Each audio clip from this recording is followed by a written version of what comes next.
405 millions. C'est le nombre complètement fou de recettes qu'a rapporté Your Name en 2016, le plaçant à la deuxième place au box-office mondial des films japonais, derrière Le Train de l'Infini, mais surtout devant le célèbre voyage de Chihiro. Je me souviens du moment où j'ai découvert Your Name. Je m'attendais à une histoire d'amour toute simple, mais j'étais loin d'imaginer comment ce film allait me retourner. Parce que Your Name n'est pas juste une romance comme les autres, c'est une histoire sur ce lien invisible qui nous relie tous entre êtres humains, l'amour. Et dans Your Name, ce lien transcende à la fois le temps et l'espace.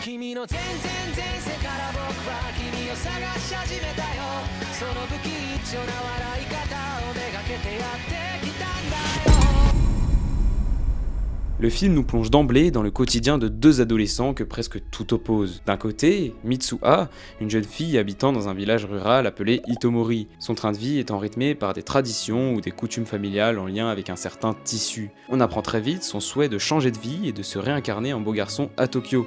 Ensuite, on a Taki, un jeune homme vivant à Tokyo, ayant le physique d'un adolescent type japonais, il cumule deux casquettes en mêlant études et travail. Le film insiste bien sur le fait qu'ils éprouvent chacun un gros manque dans leur vie, comme s'ils attendaient quelque chose ou quelqu'un depuis des années. Et si ce manque qu'ils ressentaient, c'était un appel inconscient, un vide que seul un lien unique et hors du commun pouvait combler. Ce lien hors du commun et ce souhait de changer de vie vont rapidement se réaliser lorsqu'ils vont chacun se réveiller dans le corps de l'autre. Au début, ils vont faire ce qu'on ferait tous dans le corps d'un autre, faire tout et n'importe quoi. Mais voyant que ces échanges de corps étaient un danger comme l'un comme pour l'autre, ils prirent la décision d'établir des règles et de tenir un journal pour raconter à l'autre le déroulement de leur journée et donc éviter les débordements. Ce petit détail a son importance, ce n'est rien d'autre que le début de leurs premiers échanges et donc d'une romance naissante entre nos deux personnages. Et plus le temps passe, plus ces derniers vont s'entraider et devenir un atout l'un pour l'autre, comme s'ils comblaient enfin ce fameux vide qui les tracassait tous deux depuis toujours. Sans s'en rendre compte, ils devenaient ce que l'autre avait toujours cherché. Taki, étant doué au dessin, va très bien s'en sortir en art plastique. Mitsuha, quant à elle, va réussir à être accompagnée par Mademoiselle Okudera, une collègue de travail dont Taki est amoureux.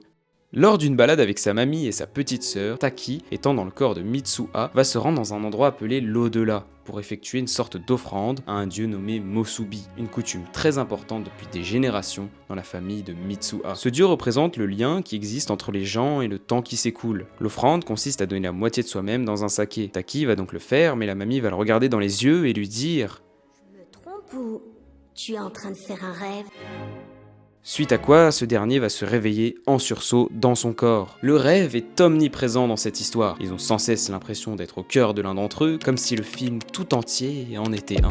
Il se réveille donc et découvre que Mitsuha lui a obtenu un rendez-vous avec la fameuse Mademoiselle Okudera. À celui-ci, cette dernière va lui affirmer qu'elle pense qu'il aime quelqu'un d'autre. C'est là qu'on comprend qu'une romance entre nos deux personnages est en train de naître, mais tout ne va pas se passer comme prévu. En effet, tout au long de l'histoire, que ce soit dans le premier plan ou à la télé plusieurs fois, on entend parler de la comète Tiamat, une comète censée frôler la Terre aujourd'hui. Cette dernière promet seulement d'être un spectacle à couper le souffle, mais au moment où elle est censée passer dans le ciel, Taki ne voit rien et essaie d'appeler Mitsuha pour lui parler pour la toute première fois. De son côté, Mitsuha assiste à un spectacle absolument époustouflant. Mais soudain, un son strident vient briser ce moment, aussitôt suivi du téléphone de Taki qui annonce « Ce numéro n'est pas disponible. Depuis ce jour, ils ne vont plus jamais échanger de corps ».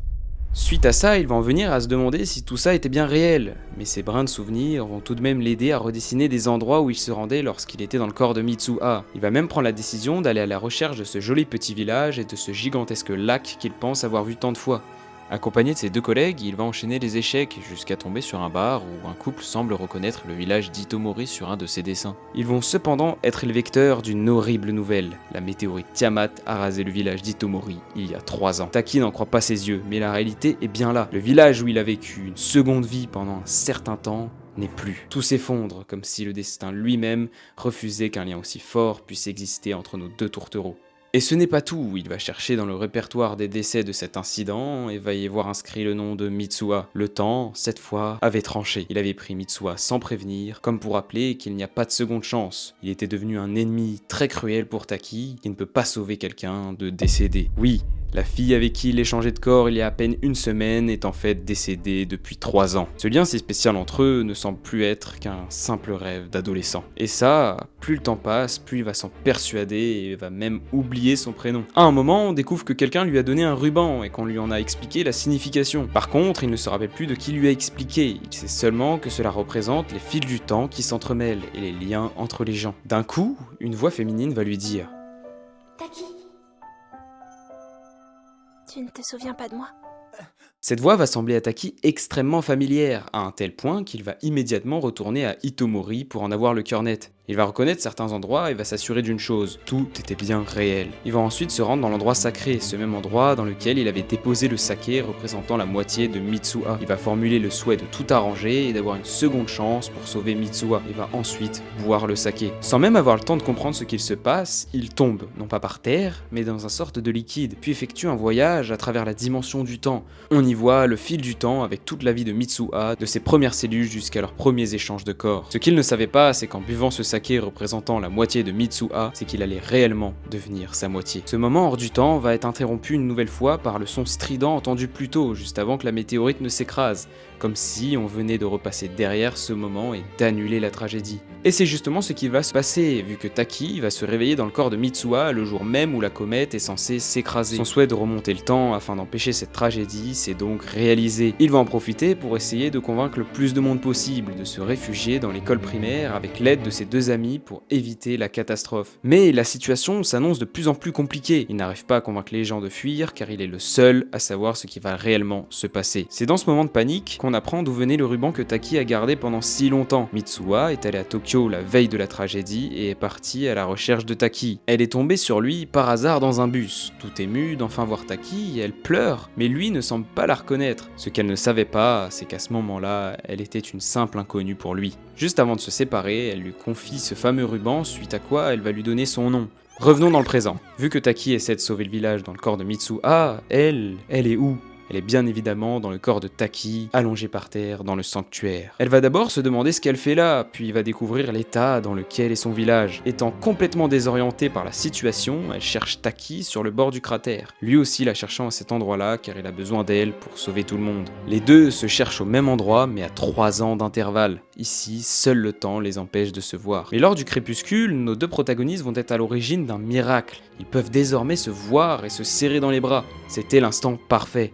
Un moment suspendu entre le jour et la nuit, entre le passé et le présent, ou encore entre le rêve et la réalité. Leur connexion était si forte que même le temps ne pouvait les empêcher de se rejoindre. Leur amour a transcendé les lois du temps pour quelques minutes. Ce rapide échange va se conclure par Taki qui lui rend son ruban, histoire de dire que c'est à elle maintenant de sauver tout le monde. Et juste avant que ce moment ne disparaisse à jamais, ils décident d'écrire à leur tour leur nom dans le creux de leurs mains. Mais quand vient le tour de Mitsuha, le crépuscule s'arrête net, et elle disparaît avant qu'elle ait eu le temps de quoi que ce soit. Taki se persuade qu'il va se souvenir de son nom, mais l'oublie en à peine 20 secondes, comme si une force naturelle les empêchait d'entretenir ce fameux lien. Elle, de son côté, a aussi oublié son nom et pense ne pas être capable de sauver tout le monde. Sous la panique, elle crie et tombe par terre. Elle ouvre la paume de sa main, espérant y retrouver son nom, mais ce qu'elle y découvre dépasse toutes ses attentes. Une déclaration aussi simple que puissante. Je t'aime.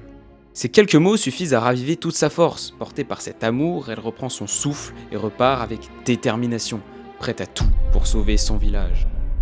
Nous nous retrouvons 5 ans plus tard, en 2021. Taki a complètement oublié cette histoire, mais semble en être encore marquée, car elle a la fâcheuse impression d'être sans arrêt à la recherche de quelqu'un. On apprend aux infos que le village d'Hitomori a été miraculeusement sauvé par un exercice d'évacuation effectué par la mairie. On s'imagine donc que Mitsuha a convaincu son père de le faire et qu'elle a sauvé tout le monde. Et Taki, sans savoir pourquoi, sait qu'il s'est beaucoup intéressé à l'histoire de ce village et que ça lui provoque une étrange tristesse lorsqu'il revoit les paysages d'Hitomori. Mitsuha, quant à elle, est aussi sans arrêt à la recherche de quelqu'un. Un vide la hante depuis longtemps dans sa vie. Nos deux personnages vont se croiser par hasard dans la rue, se retournant à tour de rôle, car ce lien invisible entre eux est si fort qu'ils ne peuvent pas y rester indifférents. À un certain escalier, Taki va croiser Mitsuha, mais aucun des deux ne va oser parler à l'autre, car ils ont tous deux l'impression que c'est cette personne qu'ils cherchaient tout le temps, mais n'ont aucune certitude de ce que pense l'autre. Ils ne savaient pas pourquoi, mais leur cœur savait, c'était lui, c'était elle, comme si, malgré l'oubli et le temps, leur amour avait survécu. Ce qui nous prouve donc que l'amour est un lien que le temps ne peut effacer ou détruire.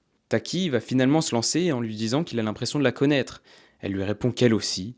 S'ensuit des larmes de joie des deux côtés, comme si, enfin, ils avaient trouvé ce qui leur manquait dans leur vie, leur moitié. Mais une question finale se pose, une question simple, mais sûrement la plus importante. Mais au fait, quel est ton nom? 二人の間通り過ぎた風はどこから寂しさを運んできたの